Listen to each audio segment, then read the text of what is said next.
Now on Fox 13 News at 9, a wild pursuit for a criminal ends in a family's backyard. We're there live. Plus, we hear from the son of a hiker who went missing over the weekend in Goblin Valley State Park. After a small dose of precipitation today, we keep the rain away. But for how long? I'll let you know. Live from Utah's news leader, Fox 13 News at 9 starts right now. Good evening, everyone. I'm Bob Evans. And I'm Kelly Chapman. We begin with a developing story in Holiday tonight. Fox 13 News reporter Emily Tenser is at a house in Holiday where a wild pursuit ended when the suspects crashed into the backyard. Emily, how did this all play out? Bob and Kelly, we spoke to a family in this neighborhood who says it was 6 o'clock. They had all their little kids ready for bed in their pajamas. They were about to watch Paw Patrol when they looked out their window and saw real-life Paw Patrol. Canines included arresting a man hiding in their neighbor's garage. I mean, take a look at this video. You'll be able to see officers escorting a handcuffed man down the driveway of the Holiday family's home. Unified Police says his arrest is connected to an aggravated robbery that took place hours ago near South Union Avenue in 1050 East. Detectives found a victim with a gunshot wound to the arm, got the information for the getaway car, then spread out across multiple cities to catch the vehicle. Multiple pursuits were initiated, but the vehicle was dangerously driving the wrong way on I-215. Out of safety concerns for the public, police kept having to suspend the chase until spike strips were deployed and the vehicle came to a stop on Van Winkle in Holiday. That's when the driver ran through a random family's backyard. There were cops coming and pulling up on the road. There were cops parked along Van Winkle in our backyard. They were everywhere. It was crazy how fast they appeared. There was tons of them all at once. And individuals unfortunately try to make reckless decisions and put the public at risk. It's outcomes like this that we hope for, where most people are safe. Sergeant Amy Ray said multiple agencies helped with the search, including DPS helicopters. She says that during the chase, the driver even hit a couple of cars, but those were minor crashes. Now, there were 2 people in the vehicle at the time. The passenger immediately surrendered to police, and 26-year-old Maxwell Archibald was the one who ran away. Both of them are in police custody at this time, and Unified Police is still deciding the charges. Reporting live in Holiday, Emily Tenser, Fox 13 News, Utah. Emily, thanks so much. There was a crash involving a driver going the wrong way this afternoon. This one in South Salt Lake on SR 201 at 700 West. You're looking at it right now. The Utah Highway Patrol says the driver of the wrong way car was going eastbound in the westbound lanes. The wrong way driver was taken to the hospital in serious condition. The driver and passenger of the other car were not injured as badly. We are told they're expected to be okay. Fox 13 News is driven to change to make Utah's roads safer. If you've noticed dangerous driving habits or think you have a solution, send an email to news@fox13now.com. Just into the Fox 13 newsroom, Vernal police have charged the man involved in a hit and run yesterday morning that left a 21-year-old woman hospitalized. 42-year-old Ramos Ray Cespuch has been charged with leaving the scene of a crash, reckless driving, obstruction of justice, failure to yield to a pedestrian, and driving on a suspended license. The pictures you're seeing on your screen are that of the victim. Police say the suspect was behind the wheel when he allegedly hit this woman, Brianna Berry, on her electric bike and dragged her for at least 3 blocks. She was flown to a Salt Lake area hospital where she is in serious but stable condition.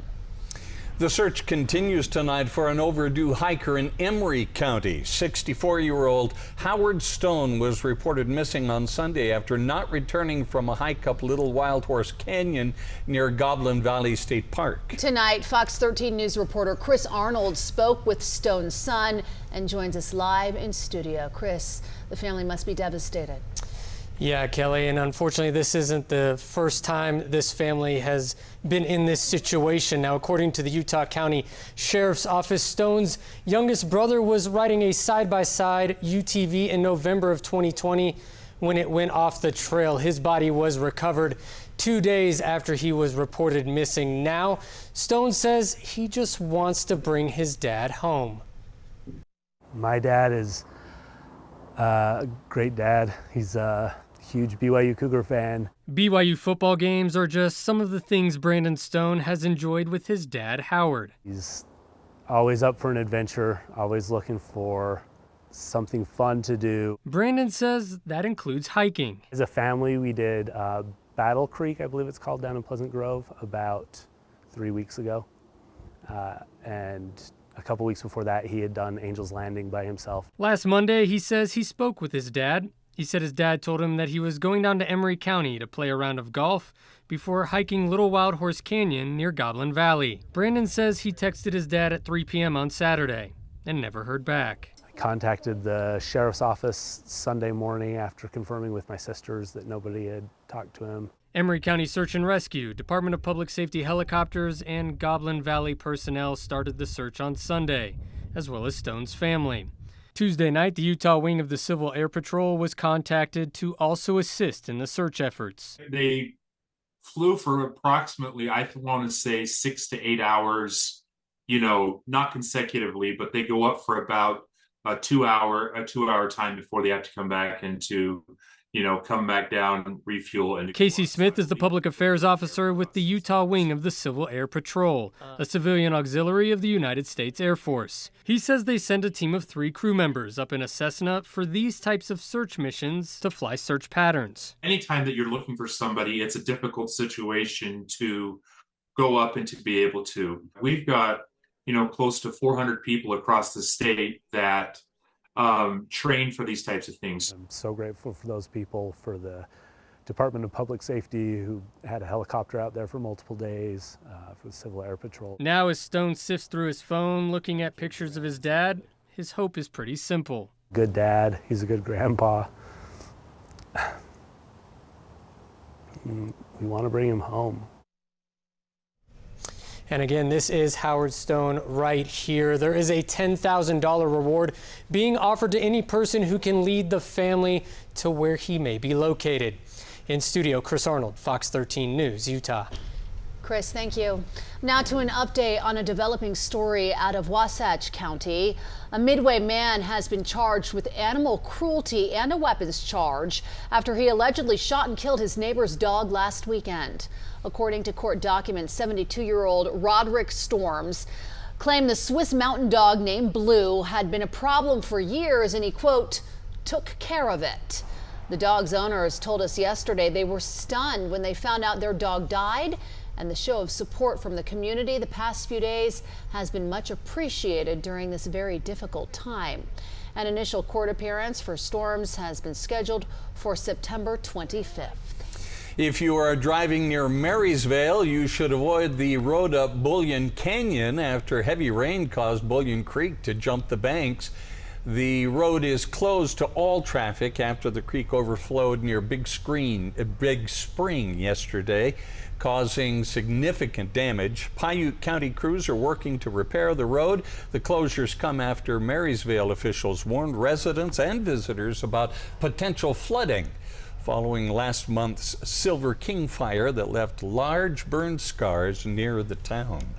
Several areas of our state and roads had problems yesterday after those storms came through, Breck. We've seemed to dry out a little bit for tonight, but is that going to remain the case through the weekend? Well, that's the big question here, where, yeah, we are getting a break, drier air moving through the aftermath of yesterday's storm. Kind of a day to clean up, where, as we look outside right now, a view from our Natural History Museum camera, looking west across the Salt Lake Valley, a beautiful sunset, free of clouds, not seeing much rain. We're just holding on to a few showers across extreme eastern Utah. As highs today, still below average. We got up to 89 degrees in Salt Lake City, mid-80s in Provo, actually low 90s in Ogden, as well as in Wendover. We turn towards eastern Utah, especially northeastern Utah. We had the clouds, some rain showers, and some thunderstorms tracking through Duchesne County over towards Vernal.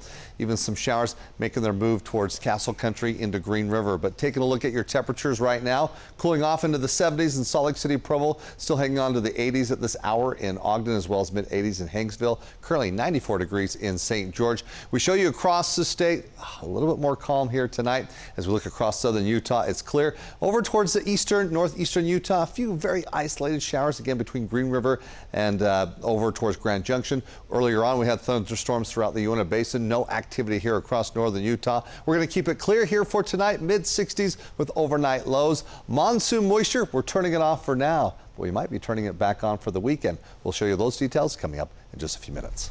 Breck, thank you. The Draper City Council listened to concerned residents tonight. They're against a proposed property tax hike. Well, the city says its fire and police departments are in critical need of more money. The property tax would go up by 21.41%. To put it in perspective, for the median value of a Draper home, that's about a $71 increase.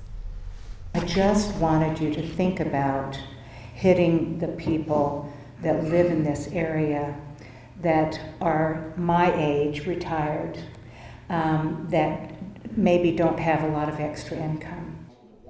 The meeting was just a chance for the council to listen to public feedback. No action took place tonight.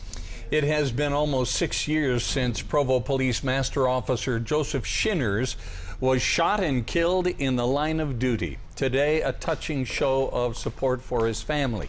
Provo Police posted on Facebook that Officer Shinners' family let members of the department walk his son Logan to his first day back to school. The post went on to say, quote, "It's an honor to walk with them." In June, Matt Hoover, the man who shot and killed Officer Shinners, was sentenced to life in prison without the possibility of parole. With the cost of school supplies rising, more students are going to the classroom without the supplies they need to succeed. So Fox 13 News is hosting our Back to School Blitz once again this year. It's a school supply drive to benefit students in the Murray, Granite, Canyons, Jordan, and Salt Lake City school districts. These are the most needed items. Take a look at your screen. They include backpacks, pencils, loose leaf paper, binders, water bottles, and more. You can donate online anytime at fox13now.com/school supplies or text school supplies, all one word, to 50155. We will also be at the Smith's Marketplace at 90th South and Redwood Road in West Jordan tomorrow, all day long, starting at 6 a.m. all the way up until 6 o'clock tomorrow evening. We'll be there collecting donations, and we want to thank you in advance and hope to see you there. Cleaning up from the big storms. We'll check in with Utah County, which was hit especially hard last night. Plus, we'll have an update in a lawsuit from Southern Utah drag stars against the city of St. George. The Jazz signed the final player to fill out their 15-man roster. I'll tell you who it is. He has an NBA championship.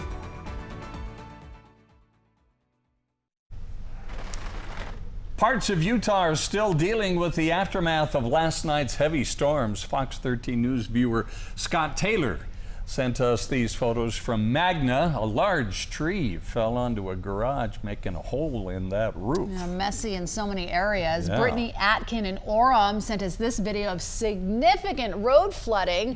Can't even tell this was a road if it wasn't for the road sign right there. Fox 13 News reporter Maithili Gooby shows us more of the impacts in Orem. Over about a 30-minute period of time, we received about an inch of rain, which is we would consider to be greater than a 100-year storm event.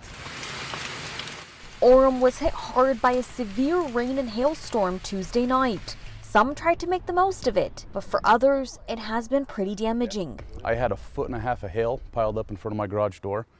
All the neighbors were grabbing buckets, trying to get the water out so we could see what the damage was. About 2 inches of water seeped into Jeffrey Turner's garage, but he was actually better off than some of his neighbors. We had a neighbor to the north of us and a neighbor to the south of us that they had 2 to 3 feet of water in their home. The storm also displaced another family from their home at the Stoneberg condominiums. It was shocking, really. We weren't expecting it. We thought it would be just something really minor. Jackson's parents own the unit.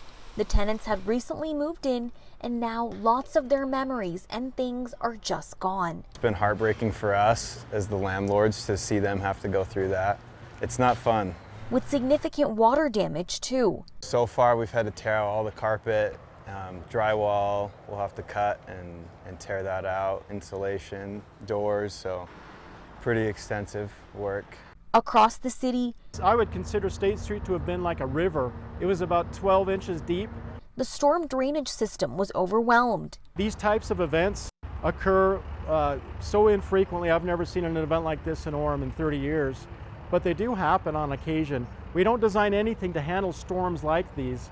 In order to handle that, we would have had to probably put 6-7 foot diameter pipes in many roads throughout the city, which would have been very cost prohibitive. The skate park was flooded. We've never seen this kind of debris in an event like this. But that's what it's supposed to do. We have over 20 detention basins that we've designed throughout the city. This is one of them. So most of their infrastructure worked, but the storm was just too much. We designed our system to handle what I would consider to be very reasonable storms. Cleanup is still going on and can last a couple days or even longer. In Orem, I am Maithili Gubi, Fox 13 News, Utah. It's a lot of damage in some areas, Brett. Kidding. Definitely. And we saw some areas also getting hit hard with some thunderstorm activity. Earlier on, we had a severe thunderstorm marching through the Uinta Basin, Vernal coming in. As we look on our Facebook page, Utah's Weather Authority, look at that. Hail like we saw yesterday. People were like, is this snow? No, we had, again, accumulation of hail in Vernal. These storms still having a hold across eastern Utah, but they're moving away. Less activity expected here for tomorrow. Now, we did reach a high of 89 degrees today in Salt Lake City. You can see on average, we should be in the low 90s. Record for the state set back in 1971 at 100 degrees. We're kind of moving to a time frame, a little more difficult to reach those triple-digit temperatures. We can do it. We've seen triple-digit temperatures all the way through the first week of September. And we're going to be on the rise with the thermometer moving ahead. Current temperature, though, as we look in Salt Lake City, beautiful night, clear conditions. We're going to see starlit skies here across most of the state, where, again, as I mentioned, the moisture moving away. We don't have the cloud cover, and we're going to get a break from the rain. But we've been getting pounded here, especially over the last couple of days, where as we look so far in Salt Lake City, we picked up 0.8 of an inch of precipitation, where for the whole month of August, on average, we're closer towards 0.6 inches there. So, yeah, well above average. The record for August as far as precipitation is concerned set back in 1968, over 3.5 inches. Now looking ahead, Climate Prediction Center saying, hey, we're leaning to slightly above precipitation continuing on, where, yeah, we're turning off that monsoon flow for now. We get a break for the next couple of days, but it makes a return for the weekend. Doesn't mean we're not going to see much shower activity tomorrow. Extreme northern Utah, southwest Wyoming, we could see some showers. Very light in nature, not expecting much as far as intensity with thunderstorms, and we're definitely not going to see it here across southern Utah. As we look at the flash flood potential, it's just not expected. Of course, we need that breather, we need that break. We're going to get it. Here across the state, we look at the satellite radar. As I mentioned, here across northeastern into eastern Utah, a few pockets of just very brief isolated showers that are quickly moving on. Conditions definitely improving here as we're looking clear conditions here along the Wasatch Front. That drier air pushing away that monsoon moisture, the high pressure in its position well east in that the flow not funneling here across the state. Again, it's a focus through Denver, looking at some of the Midwest there, but it's going to be tracking towards the Four Corners area just in time for the weekend. But as we take a look at the rainfall here, looking ahead, seeing what will be popping up here in the overnight hours near the Utah-Idaho border, we might get a little bit by tomorrow afternoon, but all in all, most of the state, it's going to be clear, void of precipitation here, especially over the next 24 to 36 hours. So clear tonight. Overnight lows getting down to the mid-60s. Tomorrow, we'll be looking at temperatures back on the rise, slightly above average. You can see that high in Ogden and Salt Lake City, 94 degrees, close to 90 degrees in Provo. Moving through central Utah, it's upper 80s to low 90s. A lot of sunshine. A very nice day. Yes, temperatures a little bit warmer, but we're not seeing any excessive heat in place here. We're temperatures for the next several days near 100 degrees. Now, as we reintroduce that monsoon moisture, chances of afternoon showers Saturday, Sunday, and Monday. Yeah, we'll be looking at the flash flood potential elevated there in concern levels there. As we take a look for the weekend, isolated thunderstorms here across the Wasatch Front, which means you might have to adjust some plans, especially throughout the afternoon. All in all, we'll keep temperatures slightly above average most days in the 90s. We'll be back right after the break. Well, just about half of Puerto Rico now without power after Hurricane Ernesto pummeled the island. More than 700,000 people have been left in the dark as the storm passed by, and hospitals were operating on backup generators. Some 235,000 customers were also left without water as a result of power outages. The island's electrical grid is very fragile and is still in the process of being repaired after Hurricane Maria hit the island in 2017. The storm is moving through open water now and could strengthen to a major storm, then weaken slightly before it's expected to make landfall in Bermuda. Listen to this. The Federal Trade Commission has voted unanimously to ban marketers from using fake reviews and other misleading advertising practices. That includes reviews generated by artificial intelligence. In a statement, the FTC's chair says fake reviews are a waste of people's time. They pollute the marketplace and they divert business away from honest competitors. The rule also forbids companies from paying for either positive or negative reviews, and it forbids marketers from exaggerating their own influence by buying bots to make their follower count seem higher than what it really is. Those who do not comply could be fined for each violation once the rule kicks in starting in October. This mailbox outside a historic home in Draper didn't always look like this. I'll tell you what happened and why police are searching for suspects. Saving the planet one piece of food at a time, how Park City is doing its part. The BYU football team lacked something on offense last year. Coming up, we'll hear from offensive coordinator Aaron Roderick on what that is and why they need to have it this season.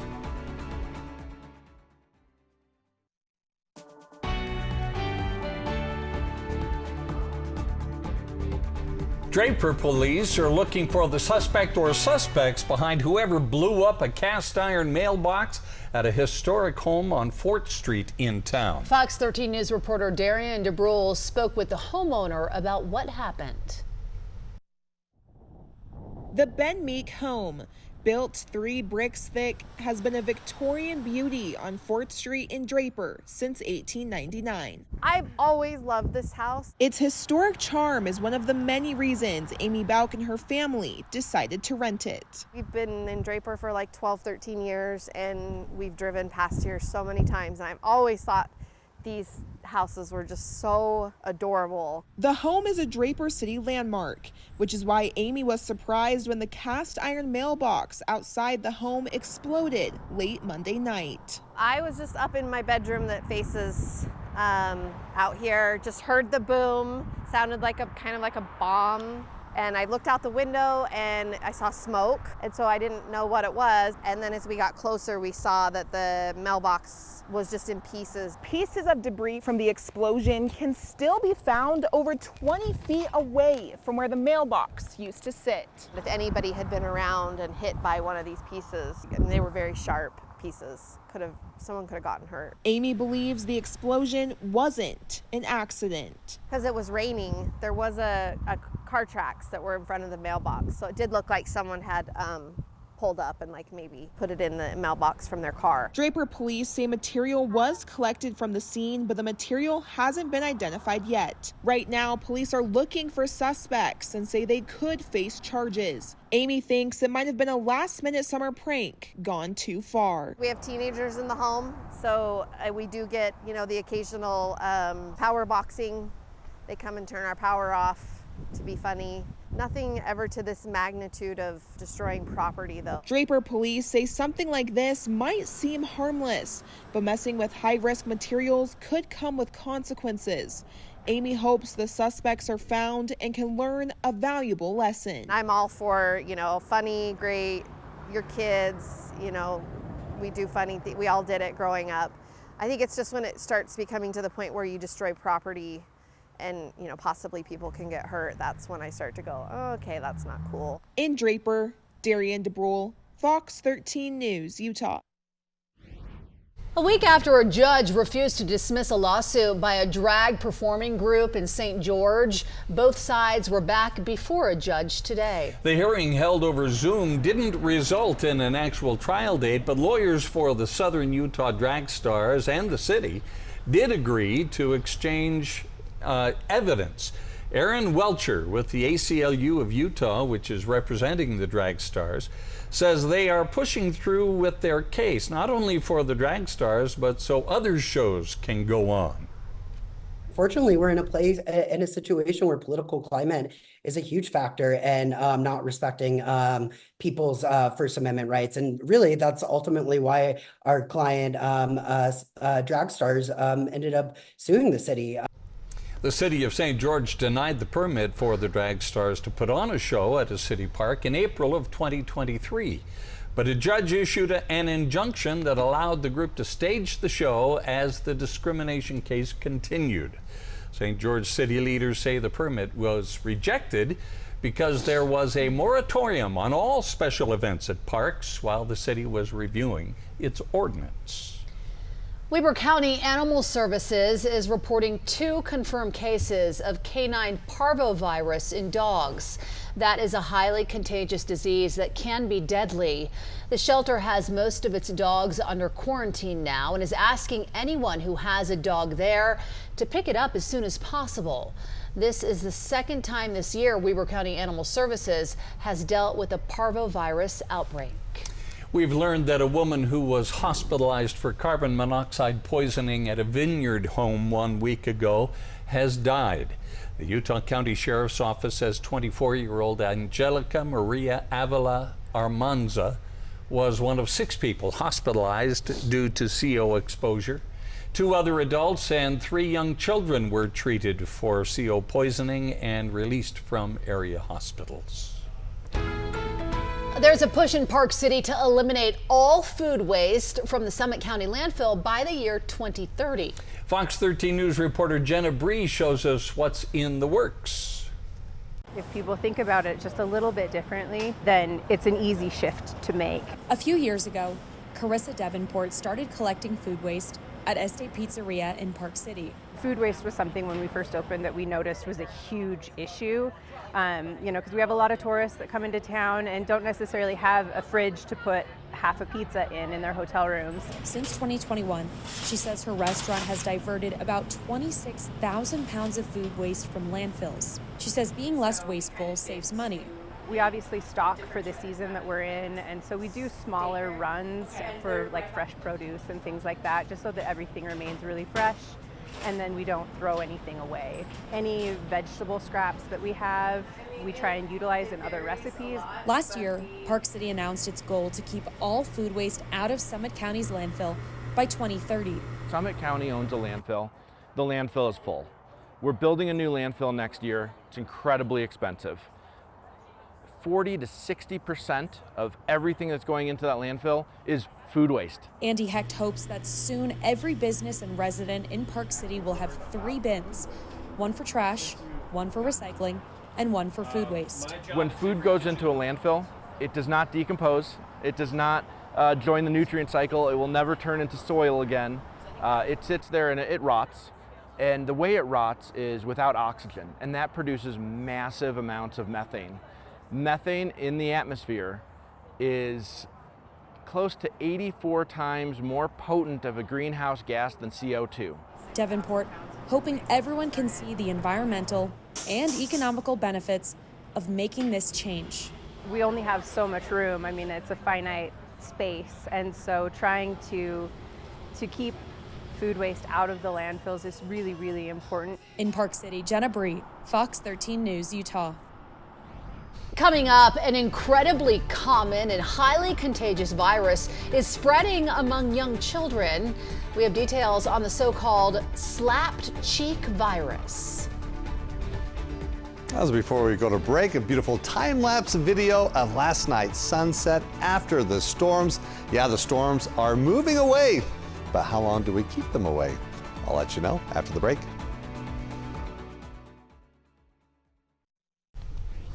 A highly transmissible respiratory virus is on the rise in the U.S., prompting the CDC to issue a health advisory. It's called human parvovirus B19. It mostly puts young children and pregnant women at risk. The seasonal virus is sometimes called slapped cheek disease because it can cause a face rash. It spreads through airborne droplets, and it typically causes symptoms similar to the common cold, but can also cause joint pain and fever. There are no vaccines to prevent this virus, but most infections go away on their own. Doctors say there are preventative steps you and your family can take. Advice we can give people when they're going back to school is if you have a fever, maybe stay away from other people or wear a mask to keep from transmitting it to other people. The CDC recommends washing hands frequently and keeping surfaces clean to help stop the spread. The Utah Department of Health and Human Services says they do have limited data on trends of this virus. The World Health Organization has declared the Mpox outbreaks in Congo and elsewhere in Africa a global emergency. Cases are confirmed among children and adults in more than a dozen countries. So far, there have been more than 14,000 cases and 524 deaths. The Africa CDC says cases are up 160% and deaths are up 19% compared with the same period last year.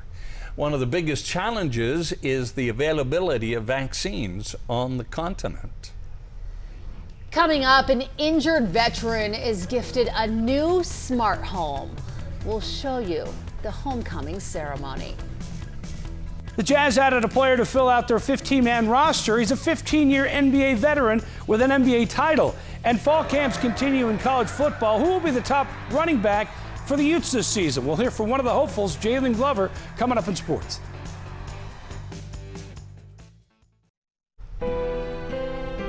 An Air Force veteran and his family have a brand new smart home tonight that is mortgage-free, thanks to a foundation that looks out for our veterans who were injured while serving our country. What a gift, so well deserved, of course. Yeah. Fox 13 News reporter Mark Blaine has this positively Utah story from Tooele.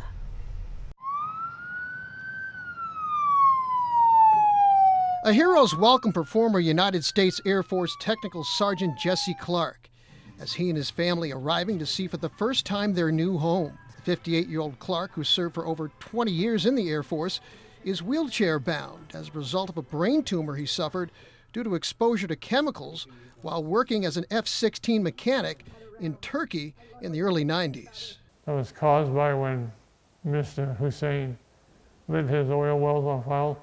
All the dirty air flew into Turkey and I inhaled a lot of it, I guess.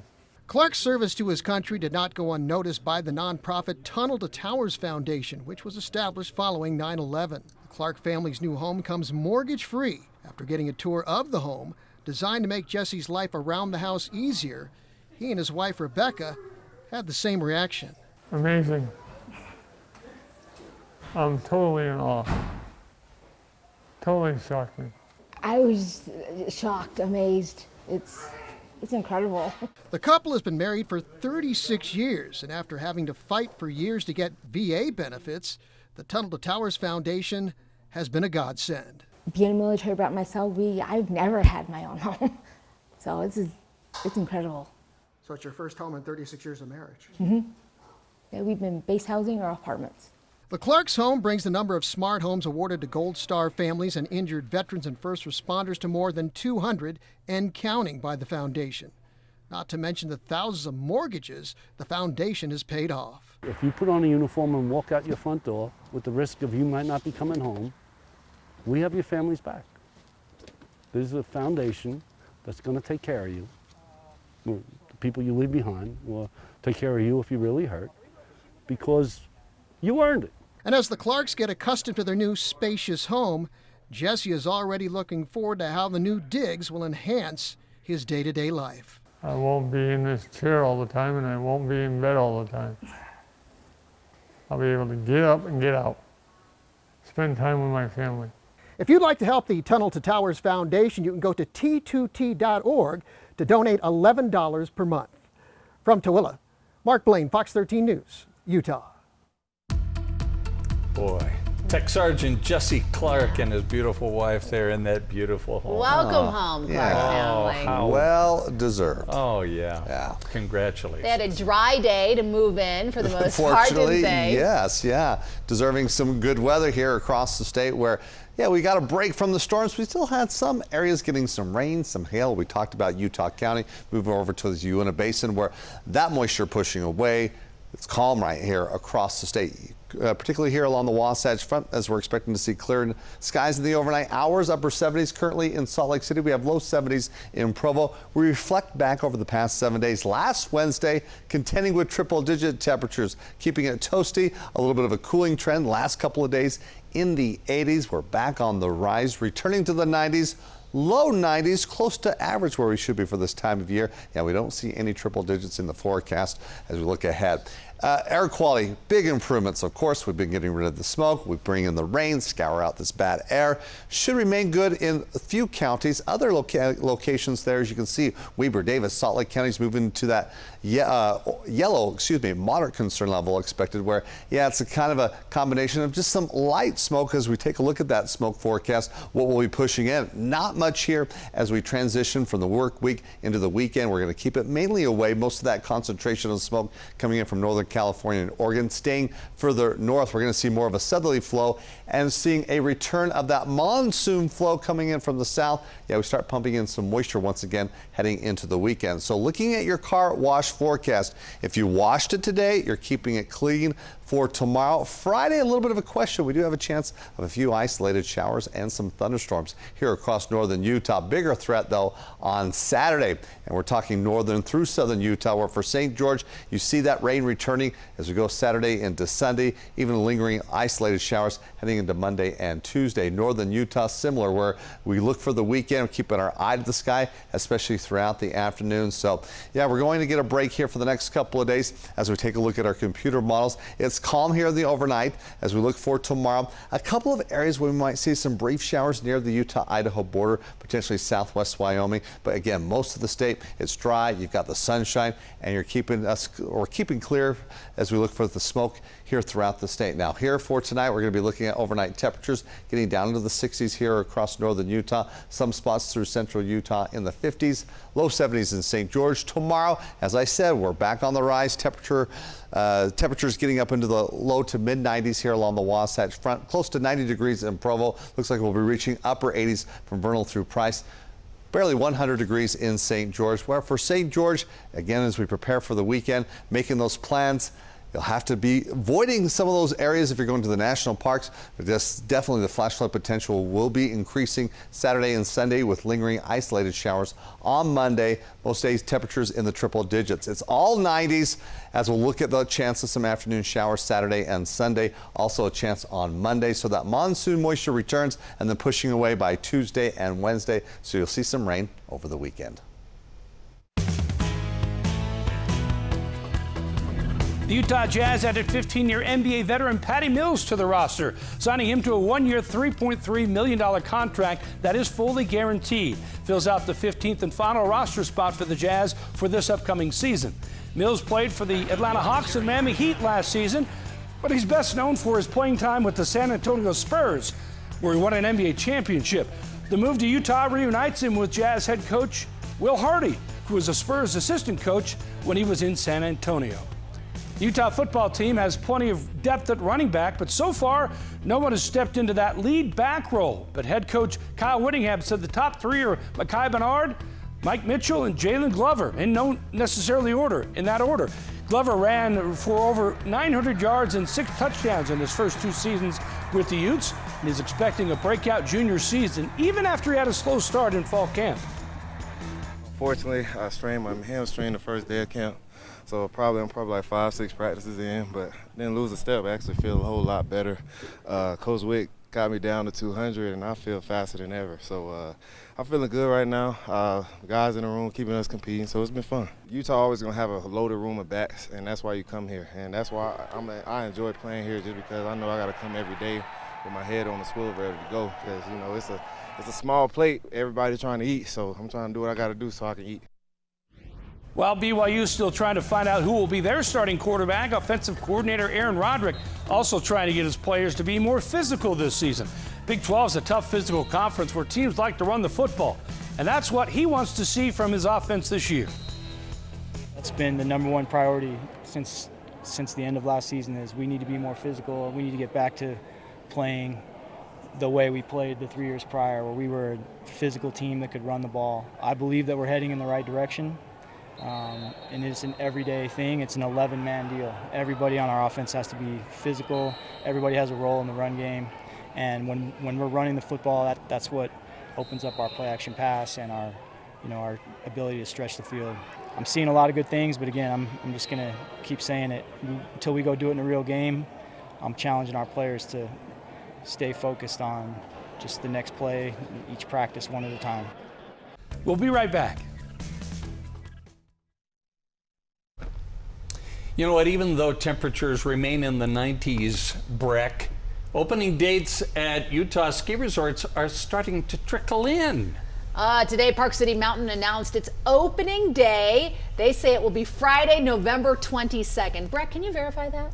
Look on your snow calendar. True? Yeah, look in your crystal ball. That is the hope, right? I can tell you that is the Friday before Thanksgiving, so it would be great if they could. They can do it. Yeah. Hopefully we get a little snow, or it's cold enough that they can make some snow. Certainly not a guarantee that people will be able to actually hit the slopes then. The opening is dependent on there being enough snow, real or man-made. Yeah. Park City Mountain Resort is second to publicize plans.